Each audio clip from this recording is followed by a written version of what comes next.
हो गया। कर दिया आज तो लड़के ना भाई काम। चलो भैया, तो फोटोसिंथेसिस का आज हमारा लास्ट लेक्चर है। आज हमारा फोटोसिंथेसिस फाइनली क्या हो जाएगा, कंप्लीट हो जाएगा। देखो बेटा, मैंने बहुत मेहनत करी है आपको इसे समझाने में, बहुत आसान बनाने की कोशिश करी है, और वैसे तो मैं कामयाब हो गया, लेकिन एक टीचर कामयाब तब होगा जब स्टूडेंट बराबर का क्या देते हैं, रेस्पॉन्स देते हैं, जो कि फिलहाल आप में नहीं है। तो इसके लिए मुझे होता ना अल्लाह का भाई, वो कहते हैं ना भाई ईमान को ताजा कर लो, तो ताजा करने के लिए अलग अलग तरीके हैं। तो आज मैं भी वो काम करूंगा, दोनों तो इनके पेरेंट्स से आज ही इन्फॉर्म करूंगा कि भैया अगर ये दोनों फेल हो गए तो मेरी कोई रेस्पॉन्सिबिलिटी नहीं है। एक तीसरी बच्ची है बैठी, एक है बेटा 4, ठीक है। आपकी रेगुलरिटी बिल्कुल खत्म है, बिल्कुल नील है, बिल्कुल लापरवाही के लेवल पे आप जा रहे हो, तो भैया थोड़ा सा आपको सुधारना जरूरी है। खैर, आज हमारा फोटोसिंथेसिस का क्या है भाई, लास्ट लेक्चर है। क्या है बच्चों, फोटोसिंथेसिस का आज हमारा लास्ट लेक्चर है। और लास्ट लेक्चर में अभी तक हमने क्या देखा, लास्ट क्लास में हमने देखा था C4 पाथवे। किसको देखा था, C4 पाथवे। तो मैंने आपको बताया था कि C4 पाथवे जो पूरा का पूरा ऑपरेट होता है वो दो टाइप की सेल में होता है। एक होती है हमारी मेसोफिल सेल और दूसरी होती है हमारी बंडल शीथ सेल, बताया था मैंने। और खास बात क्या है कि यहाँ पर क्रांस एनाटोमी हमको देखने मिलती है C4 साइकिल के अंदर। बोले तो जो वेस्कुलर बंडल होते हैं उनके बाहर कॉम्पैक्ट लेयर होती है, किसकी भैया, बंडल शीथ सेल की होती है, जिसकी वजह से बीच का इंटरसेलुलर स्पेस क्या होता है, काफी ज्यादा कम हो जाता है। आ रही बात समझ में। तो यहाँ पर दो तरह की सेल्स होंगी, एक होगी मेसोफिल, एक होगा आपका बंडल शीथ सेल। तो जैसे कि मेसोफिल सेल में C3 साइकिल में क्या चल रहा था, केल्विन साइकिल चल रहा था, C3 साइकिल चल रहा था। यहाँ पर जो C3 साइकिल या केल्विन साइकिल चलता है वो कौन सी सेल में चलता है, वो चलता है आपके भैया बंडल शीथ सेल के अंदर, याद रखिएगा। तो मेसोफिल सेल के अंदर क्या होता है सर, मेसोफिल सेल के अंदर वहां पर बेसिकली अदर चीजों का फिक्सेशन होता है। जैसे मैंने आपको बताया था कि प्राइमरी एक्सेप्टर कौन है, यहाँ पर PEP, फॉस्फोइनोल पायरुवेट है, जो एटमॉस्फेरिक कार्बन डाइऑक्साइड को लेता है, उसका फिक्सेशन करके किसके अंदर कन्वर्ट करता है, 4 कार्बन का एक कंपाउंड होता है जिसे हम क्या बोलते हैं, ऑक्सैलो एसिटिक एसिड। और वो ऑक्सैलो एसिटिक एसिड कन्वर्ट हो जाता है, वाह भाई वाह, ये क्या भाई है, ट्रेविलियसी से ही। तो उसने कुछ कहा नहीं, कुछ जमा कर गए, ट्रे के नहीं नहीं, मैं ट्रे के लिए बात कर रहा हूं। अरे ये तो थोड़ी रह जाएंगे, तो पता कौन है वो खबरी, कौन कह रहा खराब है वो चीज, भाई साहब ऊपर डाल दूं को, अब तो लेट आए तो और आ जाएगी, है नहीं। उतारो बेटे से उतारो, ठीक है भाई। कॉफी अपनी जगह, घर पर कंप्लेन अपनी जगह, या नहीं, गलत तो नहीं मेरी बात। पियो पियो, अरे मजे से पियो। मेरी क्लास में बिल्कुल चिल रहे। मैंने कहा क्या कहा था, मैंने कहा था कि दावत चलेगी जीतने वाली टीम के लिए, दावत ही तो है वो।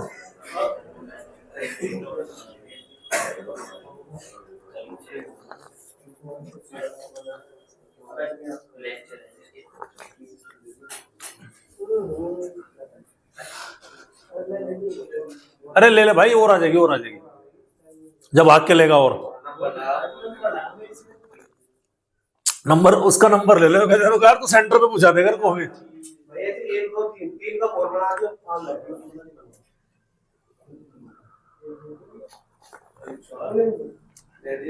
तो भाई तू नहीं पिएगा क्या, तो 3 कैसे 4 हो गए ना, 3 ही है।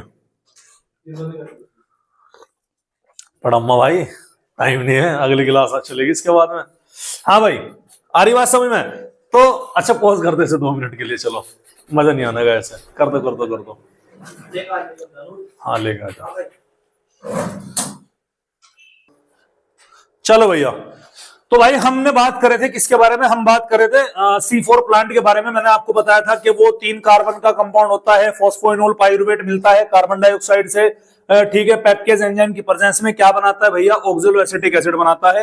ऑक्सैलो एसिटिक एसिड 4 कार्बन जो अदर कार्बन होते हैं, जैसे कि मैलिक एसिड हुआ, जैसे कि आपका एस्पार्टिक एसिड हुआ, उसमें कन्वर्ट होता है। वो मैलिक एसिड ट्रांसपोर्ट किया जाता है किसके अंदर भैया, आपके बंडल शीथ सेल के अंदर। समझ में आ रही बात। बंडल शीथ सेल के अंदर वो जो आपका क्या होता है, बोलते हैं आपका जो मैलिक एसिड होता है बेटा, वो मैलिक एसिड से डीकार्बोक्सिलेशन होता है, वहां से कार्बन डाइऑक्साइड बाहर निकलती है और कन्वर्ट होता है पायरुविक एसिड में।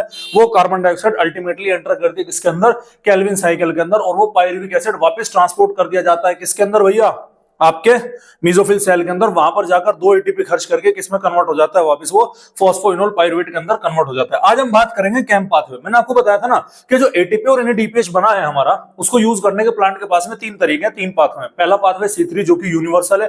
प्लांट चाहे आपका C3 हो, चाहे C4 हो, चाहे आपका कैम्प प्लांट हो, सभी के अंदर C3 साइकिल मिलेगा ही मिलेगा, इसीलिए उसे हम क्या बोलते हैं, यूनिवर्सल बोलते हैं। C4 प्लांट मिलता है आपके ट्रॉपिकल रीजन में, जो प्लांट देखने मिलता है। ट्रॉपिकल रीजन का मतलब समझते हैं, जहां का टेम्परेचर थोड़ा सा हायर साइड है। डेजर्ट मत समझ लेना आप उसे, डेजर्ट का मामला अलग है। टेम्परेचर जैसे कि हमारे यहाँ लोकल के मैं आसपास की बात कर रहा हूं, तो यह ट्रॉपिकल एरिया कंसिडर किया जाता है। समझ रहे नहीं समझ रहे? तो ट्रॉपिकल प्लांट को हम क्या बोलते हैं, C4 प्लांट बोलते हैं। और जो आपका C3 प्लांट है उसे हम क्या बोलते हैं, बेसिकली उसे बोलते हैं हम टेम्परेट प्लांट। वो थोड़ा सा कम टेम्परेचर में होता है एज कंपेयर टू आपके C4 प्लांट के मुकाबले में। समझ में आ रही बात? अगर भयानक रेगिस्तानी प्लांट की मैं बात करूं तो उसमें कौन सा पाथवे चलता है भाई, हमारा कैम्प पाथवे चलता है। कौन सा पाथवे चलता है? दावत कैंसिल हो जाएगी अगर एकदम एक्टिव ना रहे। फोन करिए, बर्गर कैंसिल कर फोन करके। एक ही बर्गर बोल पा के साथ टुकड़ों में बोल रहे यार। वाह, देखिए बर्गर की ताकत। एक बर्गर की ताकत तुम क्या जानो मास्टर बाबू, खिला के तो देखो, तो रुक के ताकत तो बात है। हाँ भाई, तो कौन सा बात है? क्या बात है, बर्गर आज लो नहीं है इसके बाद। चलिए देखो, कैम की ना फुल फॉर्म क्या है, ध्यान सुनिएगा। कैम की फुल फॉर्म होते हैं क्रेसुलेशन एसिड मेटाबॉलिज्म। क्या है भैया? क्रेसुलेशन एसिड मेटाबॉलिज्म। ये वो पाथवे है जो केवल और केवल फैमिली क्रूसिलेसी के मेंबर में देखने मिलता है। फैमिली क्रूसिफेरी मतलब क्रूसिलेसी फैमिली कौन सी होती है? जिसमें आपके जीरोफिटिक प्लांट आता है। जीरोफिटिक प्लांट का मतलब जो रेगिस्तान में पाए जाने वाले hot, dry and arid condition में आपको देखने मिलता है, जैसे कि डेजर्ट हुआ, रेगिस्तान हुआ, ऐसी जगह पर मिलने वाले प्लांट को हम क्या बोलते हैं भाई? जीरोफिटिक प्लांट के नाम से जाना जाता है। ठीक है, देखिएगा जैसे कि आपको दिखाई पड़ रहा होगा, ये सबसे पहले आपका जेड प्लांट है। ये क्या है? आपका पाइनएप्पल है। ये आपके स्पेनिश मोस है, कोई दिक्कत नहीं है, इसको तो आप जानते ही होंगे। कैक्टस, नागफनी, ओपनशिया। ठीक है, ये आपका क्या है? एगेव हो गया। और ये आपका ऑर्किड प्लांट हो गया। ये सारे के सारे कैसे हैं? सारे के सारे आपको शो करते हैं भैया, क्या शो करते हैं? जीरोफिटिक प्लांट है। इनके अंदर क्या मिलता है हमको? कैम्प पाथवे देखने मिलता है। बोलो भाई, यहां तक कहानी समझ में आएगा? अब ध्यान से, जो कैम्प प्लांट होते हैं ना, कैम्प प्लांट में क्या मिलेगा जी? कैम्प पाथवे मिलेगा। कहां मिलेंगे? ये ऐसे एरिड एनवायरनमेंट में मिलेंगे जैसे कि डेजर्ट, बिल्कुल सूखा, ड्राई, बेकार, टेम्परेचर बहुत ज्यादा है, पानी नाम को नहीं है, देखने नहीं मिल रहा। समझ में आ रही बात? यानी कि देखो, C3 वालों को पानी ठीक ठाक मिल रहा, जिसको पानी ठीक ठाक मिल रहा, उसे पानी की कोई कदर होगी क्या? नहीं होगी। इसीलिए C3 में पानी का लॉस ज्यादा होगा। C4 वालों को, उन्हें पानी क्या है? उन्हें पानी मतलब मिल तो पानी उन्हें भी रहा, लेकिन सप्लाई हो रही उनके पास में। ऐसा समझ लो ना, जैसे गांव के अंदर सबमर्सिबल लगा दिए तो गांव में पानी की कोई वैल्यू नहीं है। वो पाइप चला के इसे छोड़ दे, अरे छोड़ दे, नहीं छोड़ देते। आप जाओ दिल्ली जैसे शहर में, तो वहां पे क्या भैया, वहां पे पानी की सप्लाई होती है? अरे होती है, नहीं होती है? तो वहां पे पानी यहां से बदतर हालत है, लेकिन फिर भी ठीक स्थिति है, तो वो भी क्या करते हैं, कुछ हद तक के इज्जत कर लेते हैं। मैं बात कर रहा हूं डेजर्ट में, रेगिस्तान में रहने वाले जिन्हें 2-2 किलोमीटर से पानी भर के ला रहे हैं, पानी की एक एक बूंद बचाएंगे नहीं बचाएंगे? तो यही सेम कहानी किसकी है? इनकी है। समझ रहे नहीं समझ रहे? तो ये C4 प्लांट से भी कम पानी का क्या करेंगे? कंजम्पशन करेंगे, मिनिमम लॉस ऑफ वाटर यहां पर करते हैं। और ऐसा करने के लिए ये क्या इन्होंने एक एडेप्टेशन अपना ली कि इनके जो स्टोमेटा है वो कब खुलते हैं? केवल और केवल नाइट के समय पर खुलते हैं, दिन में स्टोमेटा नहीं खुलेंगे। नाइट में क्यों खुले? स्टोमेटा में क्या होता है? कार्बन डाइऑक्साइड अंदर एंटर करेगी, हाँ या ना? अच्छा, फोटोसिंथेसिस करने के लिए क्या जरूरी है? कार्बन डाइऑक्साइड जरूरी है। अब ध्यान से सुनना मेरी बात, ये इसका मतलब ये नहीं है कि इनकी फोटोसिंथेसिस रात में चलेगी। समझ रहे नहीं समझ रहे? कार्बन डाइऑक्साइड लेनी है फोटोसिंथेसिस करने के लिए, और आएगी किसके थ्रू? स्टोमेटा के थ्रू। और वो दरवाजा कब खुलेगा? रात में खुलेगा। भैया, दिन और रात में लाइट का तो फर्क होता है। ऐसा थोड़ा ही ना है कि दिन में अगर तुम्हारे लाइट नहीं है तो कार्बन डाइऑक्साइड भी नहीं होगी। मतलब रात में लाइट नहीं है तो कार्बन डाइऑक्साइड होगी।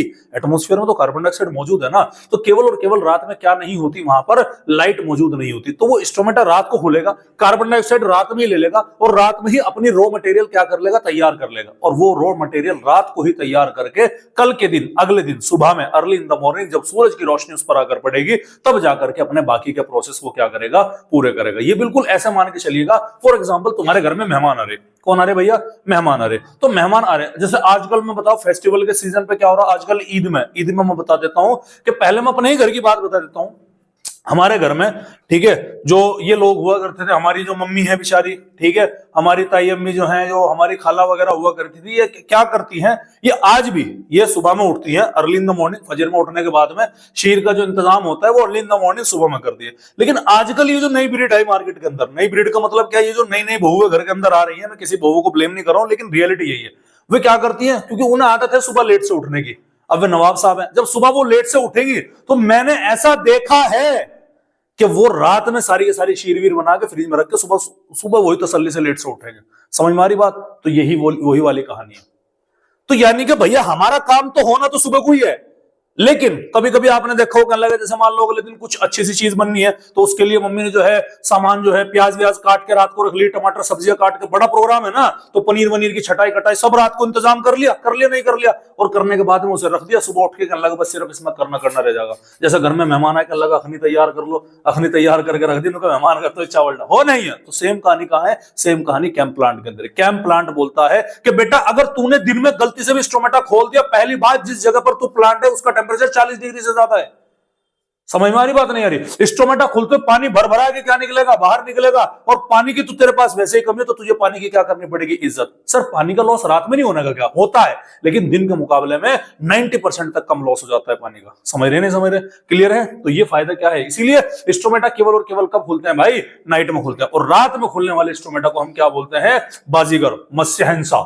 सुना ना कि अंधेरी रातों में सुनसान राहों पर एक मसीहा निकलता, नहीं सुने वाला गाना जिसे लोग शहंशाह कहता है? मैं अमिताभ बच्चन का गाना यार बड़ा फेवरेट है, नहीं सुना? तो S4 शहंशाह और S4 स्कोटो एक्टिव स्टोमेटा। तो वो जो अंधेरी रातों में सुनसान राहों पर निकलता था ना, उसको कौन था? वो था शहंशाह। और यहाँ का शहंशाह कौन है भाई? Scoto active stomata. ये पानी का लूज करता है, लॉट लेस वाटर, और भी कम, किसके मुकाबले में? C3 और C4 के मुकाबले में करता है। इसीलिए ये हार्श डेजर्ट जैसे एनवायरमेंट में अपने आप को क्या कर सकता है भैया? सर्वाइव कर सकता है। सर यहाँ पे भी क्या बंडल शिप? नहीं भैया, यहां पर किसमें होगा?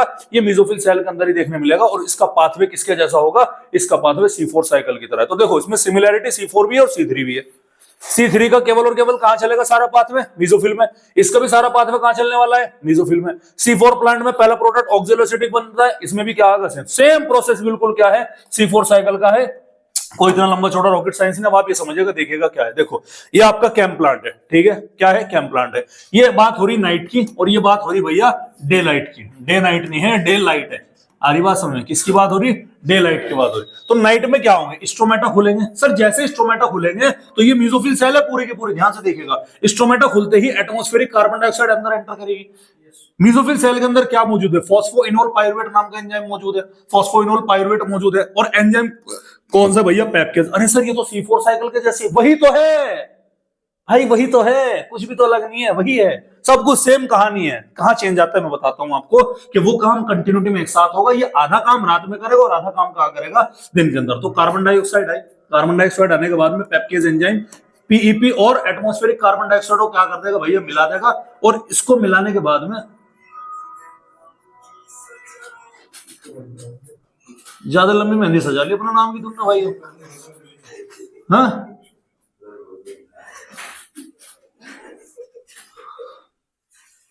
ये गाना चला था, फोन आया था किसी का? कैसे? तो इतने लंबा टाइम लगा के पूरी 2 लाइन गाई उसने? क्या बात है, ऐसा गधा फ्लो तोड़वाते हैं बीच में। कितना बढ़िया फ्लो चल रहा था हमारा। चलो भाई, तो एटमॉस्फेरिक CO2 अंदर आई। हाँ भाई, स्टोमेटा के थ्रू, स्टोमेटा खुला ना, रात की बात हो रही। एटमॉस्फेरिक CO2 अंदर आई। फॉस्फोइनोल पाइरुवेट जो प्राइमरी इलेक्ट्रॉन एक्सेप्टर है, कितने कार्बन का है बॉस? 3 कार्बन का। एंजाइम पेप्केज मिलकर के क्या बनाएगा? 4 कार्बन को ऑक्सैलोएसिटिक एसिड। क्या C4 में ऐसे शुरू नहीं हुआ था क्या? अरे हुआ था। फिर उस ऑक्सैलोएसिटिक एसिड को हमने क्या किया था? NADPH को NADPH नहीं है, NADPH है। NADPH को खर्च किया था, और खर्च करने के बाद उसे किसमें कन्वर्ट किया था हमने? अदर 4 कार्बन के एसिड, जैसे कि मैलिक एसिड। ये तो रात में तुमने मैलिक एसिड बना के तैयार कर लिया।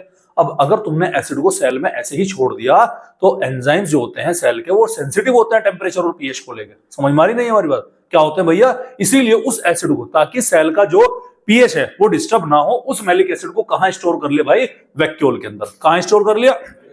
वैक्यूल के अंदर। अब आया वैक्यूल के अंदर स्टोर कर लिया, यानी फ्रिज में स्टोर करके तुमने क्या कर दिया? रख दिया। अब जैसे ही दिन निकला, तो दिन निकलने के बाद वो मैलिक एसिड जो वैक्यूल के अंदर था, वो वैक्यूल से कहां निकला? बाहर आया, निकल गया। और उस मैलिक एसिड को कन्वर्ट किया जाता है किसके अंदर भाई? पायरुविक एसिड के अंदर। आ रही बात समझ में? और जब वो पायरुविक एसिड के अंदर कन्वर्ट होगा तो यहां से क्या बाहर निकलेगी? Carbon dioxide. इस कार्बन डाइऑक्साइड को एक्सेप्ट करेगा RUBP in the presence of rubisco enzyme, और ये किसमें पार्टिसिपेट करेगा? केल्विन साइकिल, जिससे क्या बनेगी बाद में? शुगर बनेगी। यानी अल्टीमेटली यहां पे भी क्या चला? केल्विन साइकिल चला। अल्टीमेटली यहां पे भी क्या चला? C3। तो शुगर बनाने का एकमात्र तरीका है सर पे, वो क्या है? C3 साइकिल है। केल्विन साइकिल, इसीलिए केल्विन साइकिल को हम क्या बोलते हैं भाई, यूनिवर्सल साइकिल के नाम से जाना जाता है। अब बताओ क्या पूरा का पूरा C4 प्लांट नहीं है क्या? C4 पाथवे नहीं है, लेकिन C4 पाथवे में यही दो काम कहां हुए थे, मेसोफिल और बंडल शीथ सेल में हुए थे। यहां पर सारा का सारा काम किसमें हुआ भैया, मेसोफिल सेल के अंदर हुआ। इसीलिए इसको बोलते हैं कि C3 और C4 दोनों की सिमिलैरिटी जिसके अंदर क्या होती है भैया, देखने मिलती है। अरे बोलो भाई, समझ में आ रही है नहीं बात? ये देखिएगा और अच्छे तरीके से समझिएगा कि नाइट में ये अंधेरा है, ये दिन में चांदना है, कार्बन डाइऑक्साइड पानी से मिला, कार्बोनिक एसिड बनाया, ऑक्सैलो एसिटिक एसिड बना फॉस्फोइनोल पाइरुवेट की प्रेजेंस में, उससे मैलिक एसिड बना। मैलिक एसिड कहां स्टोर हो गया, वैक्यूल में। जैसे दिन हुआ, वैक्यूल से क्या निकला, मैलिक एसिड बाहर निकला और NADPH बना तो वो पायरुवेट कार्बन डाइऑक्साइड निकाला, कार्बन डाइऑक्साइड वापस का एंटर कर गया, केल्विन साइकिल के अंदर आपका एंटर कर जाता है। सिमिलर प्रोसेस है। अरे कोई दिक्कत वाली बात है? तो क्या केम पाथवे भी इजी हुआ कि नहीं हुआ? अरे बहुत इजी, बिल्कुल ऐसे तो जैसे C4 पाथवे। फर्क किस चीज का? फर्क इसका है कि वहां पर वो 2 सेल में हो रहा है, यहाँ पर केवल 1 सेल में होता है। वहां पर सारा काम लगातार एक साथ होता है, यहाँ पर आधा काम रात में होगा, आधा काम सुबह में होगा। समझ में आ रही बात? क्लियर है भैया? चलिएगा अब हम बात करते हैं लास्ट टॉपिक है, फैक्टर्स अफेक्टिंग फोटोसिंथेसिस। कौन कौन से फैक्टर है जो फोटोसिंथेसिस को क्या करेंगे, अफेक्ट करेंगे? सर 2 तरह के फैक्टर होंगे, एक फैक्टर होंगे इंटरनल और एक होंगे एक्सटर्नल। और आपके एनसीईआरटी ने बोला है कि इंटरनल फैक्टर को हम प्लांट फैक्टर के नाम से भी जाना जाता है। समझ में आ रही बात? हालांकि डिटेल एनसीईआरटी ने किसके बारे में दी है, एक्सटर्नल। हमारी एनसीईआरटी ने केवल 2 या 4 बात बताई है इंटरनल फैक्टर को लेके, वो क्या है मैंने यहां पर लिख दी। तो इंटरनल फैक्टर किसके ऊपर डिपेंड करते हैं भैया, genetic predisposition and growth of the plant के ऊपर डिपेंड करते हैं। भाई जेनेटिक कंपोजिशन क्या है भाई, फॉर एग्जांपल कोई प्लांट लंबा है, बौना है, कैसा है, वो तो जेनेटिक है ना। अब आपने देखो कल लगाया इनके घर में सारे लंबे लंबे, सुना आपने? नहीं सुना होगा। कल अब तुम्हारे घर में, हाँ भाई जीन्स का फर्क है। समझ रहे नहीं समझ रहे? क्लियर है? तो जेनेटिक जो कंपोजिशन है वो डिसाइड करेगा कि प्लांट की ग्रोथ किस तरह से होगी, और प्लांट की ग्रोथ अल्टीमेटली डिसाइड करेगा कि प्लांट अपना फोटोसिंथेसिस किस तरह से करेगा। जैसे लीव्स प्लांट में कितनी होगी, ये एक्सटर्नल फैक्टर नहीं है, ये इंटरनल है, जेनेटिक फैक्टर है।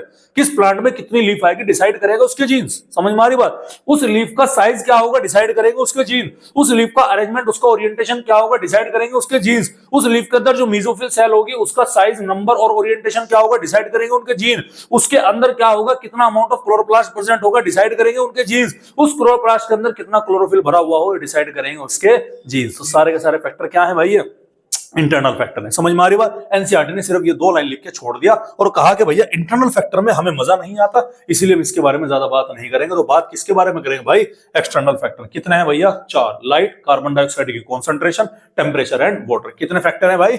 लाइट, कार्बन डाइऑक्साइड की कॉन्सेंट्रेशन, टेम्परेचर एंड वाटर। समझ में आ रही बात? भाई यही तो हुआ था, कार्बन डाइऑक्साइड ली, वाटर लिया, इन the presence of sunlight gives us क्या, ग्लूकोज। अब ऐसे तो बनना था ना, तो वही चारों के चारों फैक्टर हमने क्या कर लिए यहाँ पर शामिल कर लिया। बोलो भाई समझ में आ गई कि नहीं यारी बात? चलिए सबसे पहले हम लाइट के बारे में बात करते हैं। देखो लाइट के 3 फॉर्म होगी। लाइट की या तो मैं इन टर्म्स ऑफ क्वालिटी के बारे में बात करूंगा, या लाइट की इंटेंसिटी के बारे में बात करूंगा, लाइट की ड्यूरेशन के बारे में बात करूंगा। समझ में आ रही कि नहीं यारी बात? अब ध्यान से सुनिएगा, लाइट की क्वालिटी से सर क्या कंसर्न है मेरा। देखो आपको पता है कि आपके पास में जो सूरज से लाइट आती है, सनलाइट, उसमें हर तरह के रेडिएशन होंगे। अल्ट्रावोलेट भी होगा, एक्सरेज भी होगा, इंफ्रारेड भी होगा, रेडियो वेव्स भी होगा। क्या ये आपके किसी काम का है? नहीं। इसमें केवल एक ही लाइट काम की है, और वो क्या है? वो है भैया PAR, बोले तो फोटोसिंथेटिकली एक्टिव रेडिएशन। बताया था मैंने आपको, जिसकी वेवलेंथ कहां से कहां तक है, 400 नैनोमीटर से लेकर के 700 नैनोमीटर है। क्या मैं आपको ये ऑलरेडी नहीं बता चुका हूं क्या? हाँ या ना? और जो 400 नैनोमीटर वाली लाइट है उसको हम क्या बोलेंगे भाई?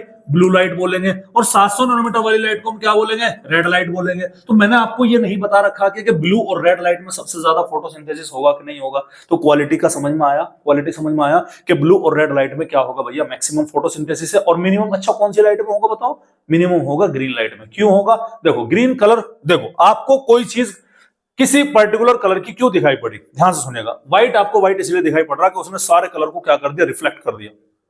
ब्लैक आपको ब्लैक इसलिए दिखाई पड़ रहा है, उसने सारी वेवलेंथ को क्या कर लिया? विजिबल रेंज की एब्जॉर्ब कर लिया। रेड आपको रेड इसलिए दिखाई पड़ रहा है क्योंकि उसने रेड को क्या कर दिया? रिफ्लेक्ट कर दिया, बाकी सारों को क्या कर लिया? एब्जॉर्ब कर लिया। ग्रीन आपको क्यों दिखाई पड़ रहा है कि ग्रीन ने क्या किया? ग्रीन ने ग्रीन कलर को क्या कर दिया? रिफ्लेक्ट कर दिया, बाकी सबको क्या कर दिया भाई? एब्जॉर्ब कर दिया। अब ग्रीन लाइट जब ग्रीन प्लांट के ऊपर पड़ेगी तो ग्रीन प्लांट ग्रीन लाइट को क्या कर देंगे? रिफ्लेक्ट कर देंगे, एब्जॉर्ब तो करेंगे नहीं, तभी तो तुम्हें ग्रीन दिखाई पड़ रहा है। तो सारी लाइट जो ग्रीन प्लांट के ऊपर ग्रीन लाइट पड़ रही है वो पूरी पूरी क्या हो गई? रिफ्लेक्ट बैक हो गई। रिफ्लेक्ट बैक होने की वजह से वो लाइट एब्जॉर्ब नहीं होगी, नतीजा वहां पर कोई फोटोसिंथेसिस हमको देखने नहीं मिलेगा। तो क्या लाइट की क्वालिटी समझ में आई आपको? हाँ भाई लाइट की क्वालिटी समझ में आई। नेक्स्ट हम बात करते हैं लाइट की इंटेंसिटी के बारे में। सर 2 तरह की इंटेंसिटी है, एक हो गई हमारी लो लाइट की इंटेंसिटी। क्या हो गई भैया? हमारी लो लाइट इंटेंसिटी। और दूसरी क्या हो गई भैया? हमारी हाई लाइट इंटेंसिटी। दूसरी क्या हो गई भैया? High light. आपको याद होगा मैंने आपको हाईलाइट के बारे में बताया था कि हमारे जो पिगमेंट सिस्टम, फोटो सिस्टम होते हैं, उसमें एक रिएक्शन सेंटर होता है जिसमें क्लोरोफिल ए का मॉलिक्यूल मौजूद होता है, बताया था मैंने आपको। और क्लोरोफिल ए के मॉलिक्यूल को सराउंड करते हैं कुछ हमारे एसेसरी पिगमेंट जिसमें क्लोरोफिल बी आता है, और हमारे कैरोटिनोइड्स आते हैं जिसमें कैरोटीन और ज़ैंथोफिल मौजूद था, याद आया। और मैंने आपको बताया था कि ज्यादा लाइट होने पर वो उस रेडिएशन को एब्जॉर्ब करके क्लोरोफिल ए के फोटो ऑक्सीडेशन से बचाने का काम करते हैं। तो कुछ कहानी कुछ ऐसी है बेटा। जब आप हाईलाइट डालोगे ना तो हाईलाइट में एक तो मैक्सिमम, हाईलाइट का मतलब क्या है, लाइट भरपूर है तो फोटोसिंथेसिस की रेट क्या हो जाएगी, एक लेवल के बाद कांस्टेंट हो जाएगी। समझ में आ रही बात? क्लियर है? ध्यान से सुनना। चलो मैं इसे और थोड़ा सा आपको एक्सप्लेन करने की कोशिश करता हूं, समझते देखिएगा। सबसे पहले लाइट की क्वालिटी देखिएगा। ये ऑलरेडी मैं आपको बता चुका हूं कि लाइट पार है 400 से 700 नैनोमीटर की है। मैक्सिमम फोटोसिंथेसिस कहां होगा और मिनिमम कहां होगा, किस जगह पर है। फिर हम बात करते हैं लो लाइट की, लो लाइट इंटेंसिटी और हाई लाइट इंटेंसिटी के बारे में हम क्या करेंगे भैया, बात करेंगे। तो लो लाइट इंटेंसिटी का मतलब क्या है? लो लाइट इंटेंसिटी डायरेक्टली डिपेंड करती है किसके ऊपर भैया? रेट ऑफ फोटोसिंथेसिस के ऊपर। ध्यान सुनिएगा। देखो लो लाइट इंटेंसिटी, जो भी आपकी लाइट की इंटेंसिटी क्या होगी, कम होगी, तो जैसे जैसे आप लाइट की इंटेंसिटी बढ़ाते हुए चले जाएंगे, फोटोसिंथेसिस का रेट भी क्या होगा, अल्टीमेटली बढ़ता हुआ चला जाएगा, क्योंकि लाइट एक एसेंशियल है। समझ में आ रही बात? अब ऐसी कंडीशन के लिए लाइट यहां पर क्या हो सकता है? लिमिटिंग फैक्टर हो सकता है। क्या हो सकता है भैया? लिमिटिंग फैक्टर हो सकता है। पॉज करते भाई।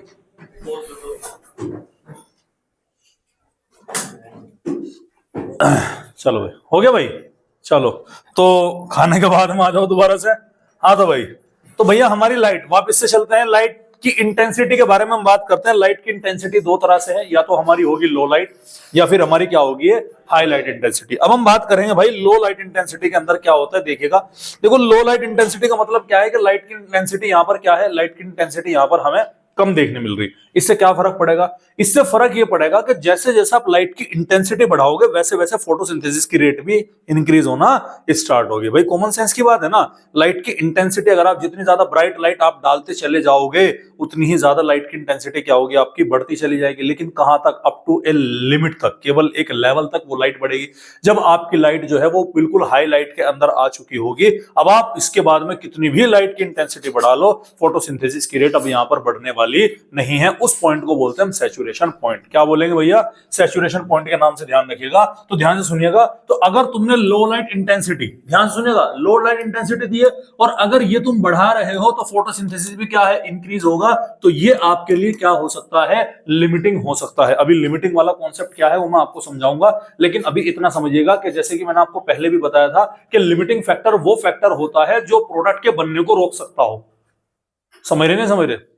एग्जाम्पल देखिएगा, ध्यान सुनिएगा। मैंने शायद आपको पहले भी एग्जाम्पल दिया है। देखिए भाई, आपको पता है कि आपको एक कप चाय बनानी है। कितनी बनानी है? एक कप चाय। एक कप चाय को बनाने के लिए आपको कितना दूध चाहिएगा? 50 ml मिल्क चाहिए। ध्यान सुनिएगा, स्टैंडर्ड रेसिपी है, ठीक है, क्लियर है। उसके अलावा आपको यहां पर कितनी शुगर चाहिएगा? 10 ग्राम शुगर चाहिएगी। अरे ठीक है। और 5 ग्राम आपको क्या चाहिएगा? यहां पर आपको टी लीव्स चाहिएगी, चाय की पत्ती आपको देखने मिलेगी। तब जाकर आपकी क्या बनेगी भाई? एक कप चाय बनेगी। ये स्टैंडर्ड रेसिपी है। ध्यान से सुनना मेरी बात, ठीक है। अब ध्यान से सुनना मेरी बात। आपकी कितनी है भैया? 50 ml मिल्क है, 10 ग्राम शुगर है और 5 ग्राम क्या है? 5 ग्राम आपकी टी लीव्स है। अब मैं क्या कह रहा हूं, आपकी शुगर जो है यहां पर कितना आ गया भैया? 200 ग्राम है। कितनी शुगर हो गई भाई? 200 ग्राम हो गई। तो बताओ अब कितना कप चाय बन सकती है? पहले एक कप चाय बनाने में 10 ग्राम शुगर है, तो 200 ग्राम शुगर है, कितना कप चाय बन जाएगी? 20। जरूरी है कि 20 ही बनेगी? क्या कोई और फैक्टर भी है जो चाय के बनने को डिसाइड कर सकता है? हाँ, चाय की पत्ती। समझ में? चलो अब मैंने यहां पर क्या कर दिया? मैंने यहां पर कर दिया भैया 200 ग्राम ही क्या कर दी? टी लीव्स कर दी। अब कितने कप चाय बन सकती है? अब कितने कप बन सकती है? 20 वाला कौन कौन है जरा? 1 2 3 4। कैसे बनेगी 20? शुगर तो लिमिट है। वेरी गुड, समझ गए नहीं समझ गए? तो तू बढ़ाओ से तू एक क्वांटल कर, ठीक है। अभी आंसर देखो कैसे पलटेगा। और दूध है तुम्हारे पास में 100 ml। अब बताओ कितनी चाय बनेगी? समझ गए नहीं समझ गए? तो यानी कि तीनों तो इसेंशियल है ना। समझो मेरी बात को, तीनों क्या है?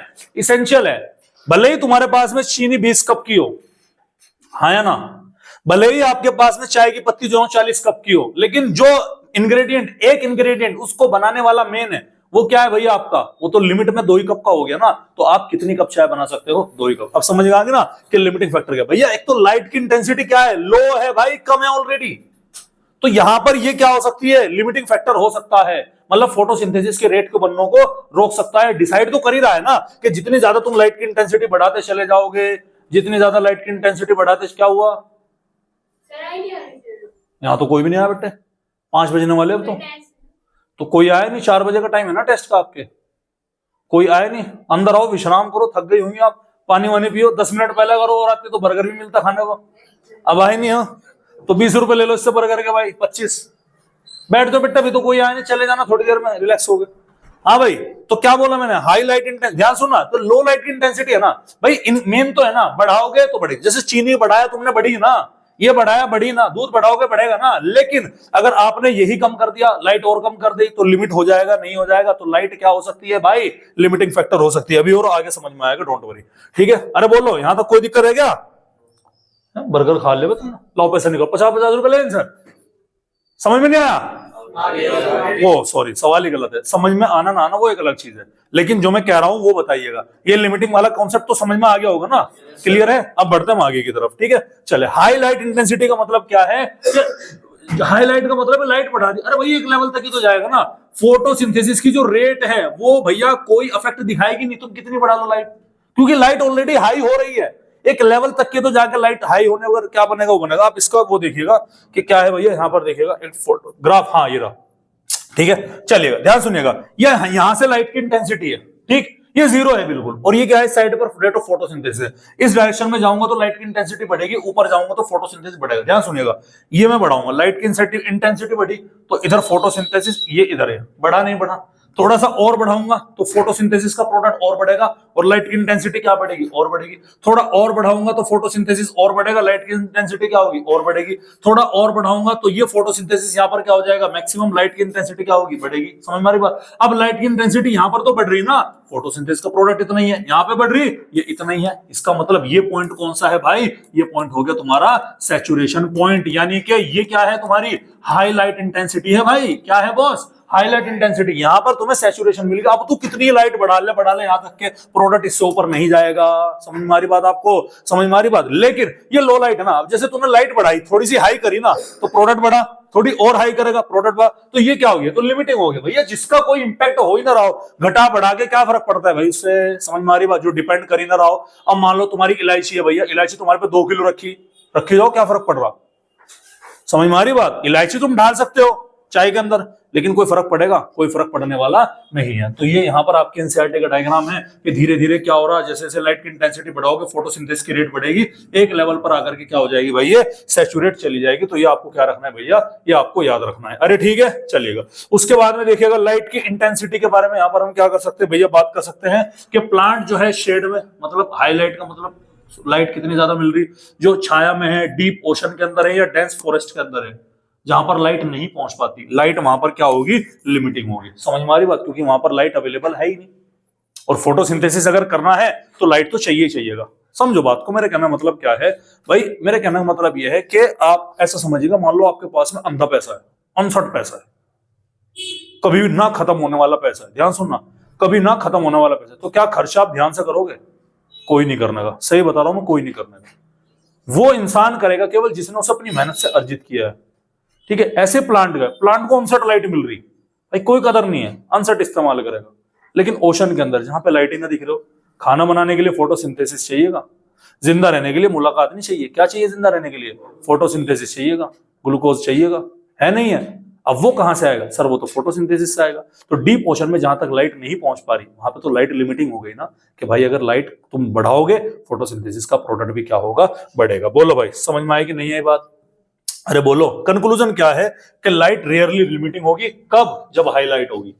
लाइट रेयरली लिमिटिंग होगी कब, जब हाईलाइट होगी, यानी जब भरपूर लाइट होगी। और लिमिटिंग होगी कुछ केसेस में जहां पर लाइट क्या होगी, कम होगी, जैसे कि आपका घना जंगल है, जैसे कि आपका समुद्र की गहराई है, जैसे कि आपका कोई गुफा है या कोई छाया है, जहां पर लाइट आपको डायरेक्ट देखने नहीं मिल रही है, वहां पर लाइट क्या हो सकती है, लिमिटेड। तीसरी क्या है भैया, ड्यूरेशन। तीसरी क्या है, ड्यूरेशन। भैया ड्यूरेशन कितना है, उससे फोटोसिंथेसिस की स्पीड पर कोई प्रोडक्ट नहीं बनना, कोई डिफरेंस नहीं आने का। जितनी देर में पहले फूड बनेगा उतना ही टाइम क्या लगेगा, अप लगेगा। हाँ, कहां पर डिफरेंट आ सकता है कि यील्ड पर डिफरेंट आ सकता है। ज्यादा देर लाइट डलेगी तो ज्यादा प्रोडक्ट बनेगा, कम लाइट डलेगी तो कम प्रोडक्ट बनेगा। फॉर एग्जांपल आपने 1 घंटे लाइट डाली, 1 घंटे में आपका 2 किलो ग्लूकोज बन गया। कितना बन गया? 2 किलो। तो तुम लाइट कितनी हाई कर दो, कितनी लो कर दो, 1 घंटे में 2 ही बनेगा। आ रही बात समय? अब मान लो लाइट तुमने 1 की जगह कितनी कर दी, 4 घंटे, तो फूड कितना बनेगा? 8 किलो। लाइट तुमने कर दी कितने घंटे? 10 घंटे। तो फूड कितना हो गया आपका?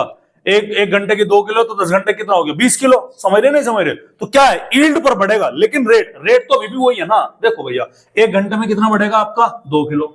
ठीक है, 10 घंटे में कितना बढ़ेगा आपका? 5 किलो। तो अगर यहां भी रेट निकालो तो यहां भी तो आपके 2 kg पर आर की आ रही नहीं आ रही, निकल गया। तो रेट तो फिक्स है, हाँ यील्ड बढ़ती चली जाएगी। आ रही बात समझ में? ये किसकी बात है भैया हमारी? ये है हमारी लाइट की ड्यूरेशन को लेकर। अरे बोलो, कोई दिक्कत वाली बात है? नेक्स्ट हम बात करते हैं CO2 कॉन्सेंट्रेशन। CO2 जो है भैया सबसे बड़ा लिमिटिंग फैक्टर है। क्यों है? क्योंकि एनवायरमेंट के अंदर बहुत लो कॉन्सेंट्रेशन है। एटमॉस्फेयर के अंदर कितनी है भाई?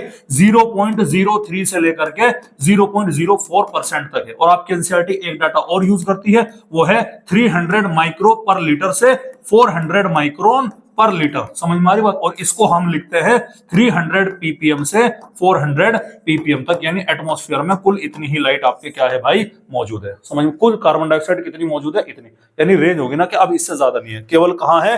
300 से 400 ppm के बीच में बहुत कम कंसंट्रेशन कार्बन डाइऑक्साइड की एटमॉस्फेयर के अंदर है। इसीलिए CO2 क्या है? बहुत बड़े वाला लिमिटिंग फैक्टर है। इसके घटने बढ़ने से फोटोसिंथेसिस पर क्या पड़ेगा? फर्क पड़ेगा। अब आप अच्छी तरह जानते हैं कि आपके पास में अलग अलग टाइप के प्लांट है कि नहीं है। जैसे कि आपका एक C4 हो गया, जैसे कि आपका C3 प्लांट हो गया, तो उन पर CO2 की कंसंट्रेशन का अलग अलग इफेक्ट पड़ेगा। वो क्या पड़ेगा वो मैं देखने वाला हूं, ध्यान सुनिएगा। CO2 प्लांट, ये डाटा है जो एनसीईआरटी ने दे रखा है। CO2 प्लांट जो अपना मैक्सिमम फोटोसिंथेसिस करेगा वो कितने ppm कंसंट्रेशन पर करेगा? 360 ppm अगर कंसंट्रेशन रहेगी कार्बन डाइऑक्साइड की, तो C4 प्लांट क्या करेगा? अपना बढ़िया फूड बना लेगा।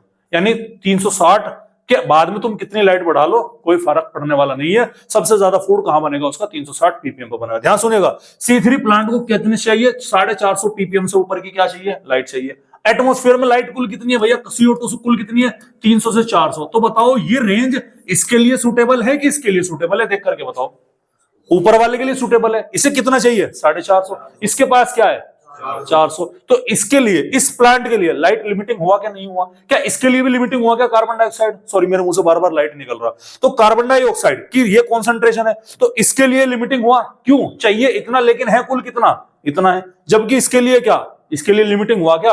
नहीं है। क्यों नहीं है? सर चाहिए तो 360, यहां तो 400 तक मौजूद है, नहीं है। इसीलिए मैंने यहां पर लिखा है कि but in atmosphere only up to 400 ppm CO2 is present, therefore current concentration of CO2 is limiting for C3 plant. समझ में आ रही कि नहीं आ रही बात? जो अभी आपके कार्बन डाइऑक्साइड की करंट कंसंट्रेशन है वो लिमिटिंग होती है किसके लिए भाई? C3 प्लांट के लिए। सर अगर हम कंसंट्रेशन बढ़ा दें CO2 की, ध्यान सुनिएगा, अभी एटमॉस्फेयर में कंसंट्रेशन कितनी है भाई? 300 से 400 ppm की, हाँ है ना? ठीक है, मान लो मैं इसकी कंसंट्रेशन बढ़ा रहा हूं। क्या बढ़ा रहा भैया मैं? इसकी कंसंट्रेशन बढ़ा के मैंने कितनी? 500 ppm की कर दी। तो बताओ किस प्लांट को फायदा होगा? Option A C3 plant, option B C4 plant. किसे फायदा होगा? C3 वाले हाथ उठाओ। क्यों? क्योंकि C3 को कितनी चाहिए थी सर? 450 से ज्यादा। C4 का तो काम 360 पे हो गया था। अब तू बढ़ा ले, तू 1000 कर ले। अब तो ज्यादा बढ़ाओगे ना 500 से, एनसीईआरटी बोलती है और ज्यादा टॉक्सिक हो जाएगी, जहरीली गैस हो जाएगी, दम घोंट के मार देगी, प्लांट भी खत्म, इंसान भी खत्म, हर चीज खत्म। समझ रहे नहीं समझ रहे? तो अगर तुमने 500 तक बढ़ा दिया तो फायदा C3 को होगा कि C4 को होगा? बताओ जरा। C3 को। देख पा रहे ना क्यों होगा फायदा? क्योंकि सर इसको चाहिए 450 से ज्यादा, इसका तो काम हो गया, पहले से ही मौजूद कॉन्सेंट्रेशन पर इसका काम हो गया। अरे भैया जब मेरे 5 रोटी की मेरे पेट में जगह थी, 5 में खा चुका, तो तुम अब मेरे सामने 50 रख दो, क्या फर्क पड़ता है? क्या करें उनको 1 मिनट में तोड़ देनी तो बिरयानी रख के आगे, वो एक्सेप्शन है। ठीक है, खैर समझ रहे नहीं समझ रहे? तो यहां पर क्या है? लाइट एटमॉस्फेयर में कुल कितनी है सर? इतनी, और बढ़ा के मैं कितनी कर दूं? इतनी। तो फायदा किसे होगा? C3 प्लांट को होगा। अरे आ रही कि नहीं आ रही बात? और इसीलिए आपने green house plant, green house structure देखे, शीशे के लगे होते हैं बड़े बड़े, होते हैं, उसके अंदर कार्बन डाइऑक्साइड गैस क्या हो जाती है, ट्रैप हो जाती है, वहां पर कार्बन डाइऑक्साइड की कॉन्सेंट्रेशन क्या हो जाती है, बढ़ जाती है। तो किसे फायदा होगा, C3 प्लांट। एनसीईआरटी बोलती है, दो एग्जांपल याद रखिएगा, टोमेटो और बेल पेपर, काली मिर्च। इनको हम ग्रीन हाउस क्रॉप्स के तौर पर क्या करते हैं भैया, यूज करते हैं। और ये क्या करते हैं, ध्यान सुनिएगा, इन प्लांट को यूज किया जाता है कार्बन डाइऑक्साइड के एनवायरमेंट में, हाई कार्बन डाइऑक्साइड कॉन्सेंट्रेशन के अंदर, जिससे वहां पर यील्ड क्या हो जाती है भाई, बढ़ जाती है। ठीक है, और ये डाटा भी आपके एनसीईआरटी के अंदर गिवन है। अगर CO2 की कॉन्सेंट्रेशन बढ़ा दी जाए 0.05% या फिर 500 ppm तक, तब इफेक्ट क्या पड़ेगा ये देखिएगा। इससे ज्यादा बढ़ाने पर चीजें क्या हो जाएंगी, टॉक्सिक हो जाएंगी। क्लियर है। थर्ड आता है आपका इफेक्ट भैया टेम्परेचर। कौन सा आता है भैया, टेम्परेचर। एक लाइन बायोमोलिक्यूल में आपको बताई थी कि enzymes are sensitive to temperature and pH, हाँ है ना। फोटोसिंथेसिस में कितनी रिएक्शन थी, दो, एक लाइट रिएक्शन, एक डार्क रिएक्शन। लाइट रिएक्शन में ध्यान सुनिएगा, क्या लाइट रिएक्शन एंजाइमेटिक रिएक्शन थी क्या, नहीं, लाइट रिएक्शन में डायरेक्ट कोई एंजाइम इन्वॉल्व नहीं था। लेकिन dark reaction controlled by enzyme, आई बात समझ में, इसीलिए उसको हम क्या बोलते हैं, एंजाइमेटिक फेज के नाम से भी जाना जाता है। तो ध्यान सुनिएगा, तो अगर तुमने टेम्परेचर को चेंज किया तो एंजाइम के काम करने का तरीका चेंज होगा या नहीं होगा। तो इंपैक्ट किस पे पड़ेगा, डार्क रिएक्शन के, लाइट रिएक्शन पे। डार्क रिएक्शन पे ज्यादा इंपैक्ट पड़ेगा। एनसीईआरटी बोलती है कि लाइट रिएक्शन पर भी पड़ेगा, लेकिन जितना इफेक्ट डार्क पे पड़ेगा उतना लाइट पर पड़ने वाला नहीं है। एंजाइम सेंसिटिव होते हैं टेम्परेचर और पीएच को लेकर, इसीलिए डार्क रिएक्शन में ज्यादा टेम्परेचर कंट्रोल करेगा। Dark reaction more temperature by controlled as compare to light reaction, यानी डार्क रिएक्शन एंजाइम डिपेंडेंट होने के कारण टेम्परेचर डार्क रिएक्शन को ज्यादा इफेक्ट करेगा as compare to light reaction. समझ में आ रही कि नहीं आ रही बात आपके, अरे क्लियर है भाई, ठीक है चलिएगा। अब यही सेम कहानी है, जैसे CO2 को देखा, अलग अलग different types of plant of temperature का क्या क्या इंपैक्ट पड़ता है। डिफरेंट प्लांट का मतलब क्या है, सर हमारा एक C4 हो गया, सर हमारा एक C3 हो गया, और एक मैं अपनी तरफ से ऐड कर देता हूं कैम प्लांट, है ना। C4 प्लांट बताओ कहां पर काम करते थे, 30 से 40 के आसपास, ये तो तुम्हें डाटा मालूम है। C3 प्लांट कहां से काम करते थे, 25 से 30 के लपेट में, याद आया। और स्कैम प्लांट कहां काम करते हैं भैया, 40 डिग्री से ज्यादा। समझ रहे नहीं समझ रहे, क्यों काम कर पा रहे, क्योंकि इनके एंजाइम इसी टेम्परेचर पर क्या होंगे भैया, एक्टिव होंगे। ठीक है, तो C4 प्लांट के लिए हायर टेम्परेचर, C4 प्लांट को हम क्या बोलते हैं, ट्रॉपिकल प्लांट भी बोलते हैं, ऑलरेडी बता चुका हूं। C3 प्लांट को हम क्या बोलते हैं, टेम्परेट प्लांट बोलते हैं। तो इसका temperature as compare to C4 और कैम प्लांट के क्या होता है, काफी कम है। 25 तो कम हो गए ना 40 से और 30 से, समझ रहे नहीं समझ रहे। तो ये लो टेम्परेचर पर एक्टिव ज्यादा होंगे, C4 और कैम प्लांट क्या होंगे भैया, आपके हायर टेम्परेचर पर ज्यादा एक्टिव होंगे। अरे भाई ठीक है। और लास्ट आता है आपका वाटर। भाई तुम्हें पता तो है ये वाटर है। तो फोटोसिंथेसिस में केवल और केवल 1% से भी कम पानी की क्या पड़ती है, जरूरत पड़ती है। क्योंकि इसकी रिक्वायरमेंट ही ना के बराबर है, तो इसीलिए इसे बड़ा मुश्किल क्या बोल सकते हैं हम, रेयरली लिमिटिंग फैक्टर इसको बोला जाता है। ये डायरेक्ट तो फोटोसिंथेसिस पे कोई असर नहीं डालेगा, हाँ प्लांट के स्ट्रक्चर पर क्या कर देगा, असर डाल दे। इसलिए एनसीईआरटी बोलती है कि directly no effect on photosynthesis, rather effect on plant. ये फोटोसिंथेसिस पर इसका कोई असर नहीं पड़ेगा, इसके अलावा प्लांट पर इसका असर पड़ सकता है, जो कि बाद में फोटोसिंथेसिस को चेंज कर सकता है। फॉर एग्जांपल, अगर वाटर स्ट्रेस की कंडीशन आ गई, पानी की कमी हो गई, तो पानी की कमी पर क्या होगा, स्टोमेटा बंद होगा, नहीं होगा, ताकि पानी बाहर ना निकले। स्टोमेटा बंद होगा, क्या कार्बन डाइऑक्साइड अंदर आएगी क्या, नहीं, कार्बन डाइऑक्साइड की अवेलेबिलिटी कम होगी। कार्बन डाइऑक्साइड की अवेलेबिलिटी कम होगी, फोटोसिंथेसिस भी कम होगा। दूसरा तरीका क्या है, पानी की कमी होने पर पत्ती मुरझाएगी या नहीं मुरझाएगी, मुरझाने पर सरफेस एरिया लीफ पर घटेगा, तो फोटोसिंथेसिस भी क्या होगी भाई, यहाँ पर डिक्रीज होगी। तो ये प्लांट पर इफेक्ट है। फोटोसिंथेसिस पे, फोटोसिंथेसिस तो होगा, लेकिन क्या होगा, प्लांट के स्ट्रक्चरल जो इसका एक तरीके से जो फिजियोलॉजिकल कंडीशन है वो क्या हो जाएगी, वो चेंज हो जाएगी। ये एक ही लाइन में समरी है, अलग अलग टाइप के ग्राफ हो गए कि आपके लिमिटिंग फैक्टर भी है, सारी चीजें समझाई जा रही है। सनलाइट है, प्लांट के ऊपर पड़ रहा, कार्बन डाइऑक्साइड ले रहा, ऑक्सीजन छोड़ रहा, वाटर यहां से मिल रहा, ठीक है क्लियर है। तो सबसे पहला है लाइट की इंटेंसिटी को फोटोसिंथेसिस का, जैसे जैसे बढ़ाओगे एक लेवल तक फोटोसिंथेसिस की रेट बढ़ेगी, उसके बाद हाई लाइट इंटेंसिटी पे कोई फर्क पड़ने वाला नहीं है। सेम कहानी कार्बन डाइऑक्साइड पर है कि जैसे जैसे कार्बन डाइऑक्साइड कॉन्सेंट्रेशन बढ़ाओगे तो फोटोसिंथेसिस की रेट बढ़ेगी, एक टाइम पर ये क्या हो जाएगा, आपका कांस्टेंट हो जाएगा, कोई फर्क पड़ने वाला नहीं है। टेम्परेचर भी जैसे जैसे आप टेम्परेचर बढ़ाओगे रेट ऑफ रिएक्शन बढ़ेगा, और जैसे जैसे आप ज्यादा बढ़ाओगे तो एंजाइम क्या हो जाएगा, डिनेचर्ड हो जाएगा, इनएक्टिव हो जाएगा, काम करना बंद कर देगा, नतीजा फोटोसिंथेसिस भी खत्म हो जाएगा। और एक लास्ट है आपका इंटेंसिटी ऑफ लाइट में, कम कार्बन डाइऑक्साइड कॉन्सेंट्रेशन पर, मतलब ये क्या है, ये आपके लाइट की इंटेंसिटी अगर हल्की है तो फोटोसिंथेसिस क्या है, और बढ़ेगी और होगा, एक लेवल पर आकर के क्या हो जाएगा, ये सैचुरेशन पॉइंट आपको यहाँ पर देखने मिलेगा। तो ये क्या है, आपको ये आपको ध्यान रखना है। क्लियर है, सारी समरी है। एक लास्ट में एनसीईआरटी ने आपको शुरुआत में दे रखा है लॉ ऑफ लिमिटिंग फैक्टर, जो कि 1905 में ब्लैकमैन ने दिया था। ब्लैकमैन वही डार्क रिएक्शन देने वाले भैया, समझ में आ रही बात। तो इन्होंने सिंपल क्या बोला था, इन्होंने यही बोला था कि जब भी आप किसी प्रोसेस को ऑपरेट कर रहे हैं, उस प्रोसेस में एक से ज्यादा इंग्रेडिएंट है, तो जो वैल्यू सबसे कम होगी वही प्रोडक्ट को डिसाइड करेगी। अब चाय में भी तो यही हुआ था ना कि भले ही तुम्हारे पास में रेसिपी तो मालूम है, लेकिन जो सबसे कम वैल्यू थी वही तो डिसाइड करेगी ना कि प्रोडक्ट कितना बनेगा। तो क्या है कि मैंने फिजियोलॉजिकल प्रोसेस, और यहाँ पर फिजियोलॉजिकल प्रोसेस की किसकी बात हो रही भाई, फोटोसिंथेसिस की बात हो रही, is controlled by multiple factor जैसे कि टेम्परेचर हुआ, लाइट हुआ, कार्बन डाइऑक्साइड हुआ, वाटर हुआ, सारे के सारे। तो जो रेट ऑफ प्रोसेस है, जो प्रोसेसिंग की जो रेट है वो लिमिट होगी उस फैक्टर से जो कि सबसे कम क्वांटिटी में आपको दिखाई पड़ेगा। समझ में आ गया ना भाई। अगर वो भरपूर है, भाई मैंने बताया ना कि दूध ही कम हो गया तो आप 100, अब लो तो आप 20 कप 40 कप बना लेते ना तो दूध सामने नहीं आया, लेकिन दूध की क्वांटिटी सबसे कम होती कितने पे आ गए, 2 कप पे। समझ रहे हैं? इसको एनसीईआरटी ने कैसे लिखा है देखिएगा, if a chemical process, mainly कौन सा केमिकल प्रोसेस है यहाँ पर, photosynthesis, is affected by more than one factor, एक से ज्यादा फैक्टर से अफेक्ट हो रहा है, जैसे कि लाइट हुआ, carbon dioxide concentration, temperature and water, तो इसका जो रेट है will be determined by the factor which is nearest का मतलब है टू इट्स मिनिमल वैल्यू, जिसकी वैल्यू क्या होगी, सबसे कम होगी, वही क्या करेगा, रेट को क्या करेगा भाई, डिसाइड करेगा। और ये वो फैक्टर होगा विच directly affect the process if it's quantity is change, और ये वही प्रोडक्ट है, ये वही आपका बेसिकली फैक्टर होगा जो कि क्वांटिटी चेंज करने पर आप क्या कर सकते हो, आप यहां पर बेसिकली जो आपका प्रोसेस है पूरा का पूरा, उसे क्या किया जा सकता है, अफेक्ट किया जा सकता है। इसको समझाने के लिए एक डब्बा, एक ड्राम यहां पर हमने लिया गया, ध्यान सुनिएगा, ये ड्राम है, इस ड्राम में ये अलग अलग फट्टियां लगी हुई है कि नहीं लगी हुई, लगी हुई। इन फट्टी पानी को रोकेगी अंदर, जाहिर सी बात है, तो सबसे कम फट्टी क्या है, यही है। तो इस ड्राम के अंदर तुम कितना पानी भर लोगे, ये सबसे ऊंची वाली फट्टी डिसाइड करेगी कि सबसे नीचे वाली फट्टी डिसाइड, नीचे वाली, क्योंकि इसके लेवल से अगर तुम ऊपर भेजोगे तो लेवल तो सबके निकलेंगे, लेकिन निकलेंगे उसके जो खड़ा रहेगा यहाँ पे। अरे बात समझ में तो नहीं आई होगी बात, क्या बोल रही, बहुत कम लोगों की समझ में आई होगी। तो यहां पर पानी का लेवल अगर इससे ऊपर गया तो पानी क्या होगा भाई, बाहर निकलेगा। तो पानी का लेवल इसमें इन्होंने डिसाइड नहीं करा, जो नीचे वाले हैं भाई उन्होंने डिसाइड करा। यही तो लॉ ऑफ लिमिटिंग फैक्टर है कि जिसकी वैल्यू सबसे कम है वो डिसाइड करेगा कि प्रोडक्ट कितना होगा। यही क्या था, ब्लैकमैन्स लॉ ऑफ लिमिटिंग फैक्टर। और इसी के साथ में आपका ये फोटोसिंथेसिस वाला पोर्शन क्या हो गया भाई, पूरा हो गया। यहां तक बात बताओ, किसी को कोई दिक्कत वाली बात, कोई परेशानी वाली बात है? अब कल से आपका एक लास्ट चैप्टर शुरू होगा, चैप्टर का नाम है रेस्पिरेशन इन प्लांट वाला। ये छोटा चैप्टर है, लेंथी चैप्टर नहीं है, जैसे थोड़ा सा 7-8 लेक्चर इसमें लग गए, उसमें हार्डली 3 या 4 दिन 5 दिन मैक्सिमम मान लो, बहुत ज्यादा मैक्सिमम 5 दिन मान लो, किसी दिन 1 आध दिन और हमने बीच में दावत कर ली तो 5 दिन मान लो, अदरवाइज 3 से 4 दिन में क्या हो जाएगा, वो कंप्लीट हो जाएगा। ज्यादा कुछ वहां पर नहीं है, ठीक है, क्लियर है। बेसिकली वहां पर क्या पढ़ना, हमें कुछ भी नहीं पढ़ना, ग्लाइकोलाइसिस पढ़ना, ग्लाइकोलाइसिस से पहले थोड़ा सा इंट्रोडक्शन पढ़ना, उसके बाद में क्या पढ़ेंगे हम, तो उसके बाद में क्रैब साइकिल वगैरह देखेंगे, क्रैब साइकिल वगैरह के बाद में अपना क्या देखेंगे, इलेक्ट्रॉन ट्रांसपोर्ट सिस्टम देखेंगे, और बैलेंस शीट वगैरह देख के हमारी क्या हो जाएगी, छुट्टी। हाँ, हार्डली 3 या 4 लेक्चर में क्या हो जाएगा, रेस्पिरेशन प्लांट वाला पोर्शन क्या हो जाएगा, कंप्लीट हो जाएगा, और उसी के साथ में आपकी बायोलॉजी भी क्या हो जाएगी, मुकम्मल तौर पर समाप्त हो जाएगी। समझ में आ रही बात आपके? तो भाई इस लेक्चर को यहाँ से रेगुलर देख लो, मैंने बहुत बारीक तरीके से समझाया है, बहुत फाइन तरीके से आपको एक्सप्लेन करने की कोशिश करी है। तो बराए मेहरबानी इसको देख लो, अच्छे तरीके से नोट्स बना लो, अपना काम कर लो, ठीक है।